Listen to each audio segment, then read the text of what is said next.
एका छोट्या गावात एक समीर नावाचा मुलगा राहत होता. समीर खूप स्वप्नाळू होता. रात्री झोपण्याआधी तो स्वतःला मोठा माणूस म्हणून बघायचा.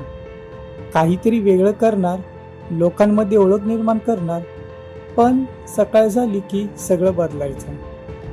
तो नवीन गोष्ट सुरू करायचा. 2-3 दिवस जोरात मेहनत करायचा आणि मग अचानक कंटाळायचा. माझ्याकडून काही होणार नाही असं म्हणत तो अर्ध्यातनच सोडून द्यायचा. घरच्यांनाही काळजी वाटायला लागली. एक दिवस गावातला एक वयस्कर माणूस त्याच्याकडे आला. त्याच्या डोळ्यात अनुभव होता, पण चेहऱ्यावर शांत असो. त्याने समीरच्या हातात एक छोटंसं रोपटं दिलं आणि म्हणाला, "हे घे, फक्त रोज याला पाणी घाल." समीरने विचारलं, "बस एवढंच?" तो माणूस हसला, "हो, पण रोज." पहिले काही दिवस समीर खूप मन लावून पाणी घालायचा. 1 दिवस, 2 दिवस, 3 दिवस, 5 दिवस, पण काहीच बदल दिसत नव्हता.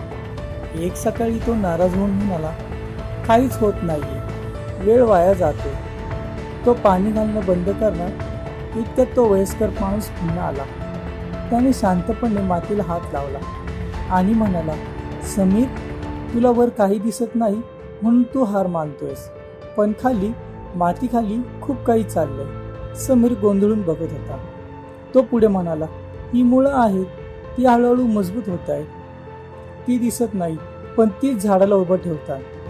त्या एका वाक्याने समीर थांबला. पहिल्यांदाच त्याने विचार केला, कदाचित माझ्यासोबतही असंच होत असेल. त्या दिवसापासून त्याने पुन्हा सुरुवात केली. यावेळी उत्साहाने नाही तर विश्वासाने. तो रोज पाणी घालायचा, शांतपणे, कोणतीही अपेक्षा न ठेवता.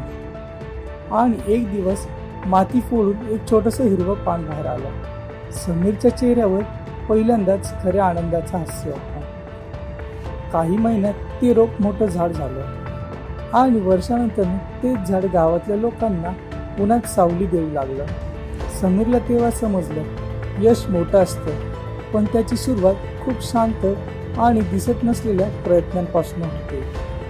या गोष्टीचा अर्थ, जेव्हा तुम्हाला वाटतं की काहीच होत नाहीये, तेव्हाच आयुष्यात तुमच्यासाठी काहीतरी मोठं तयार करत असतं.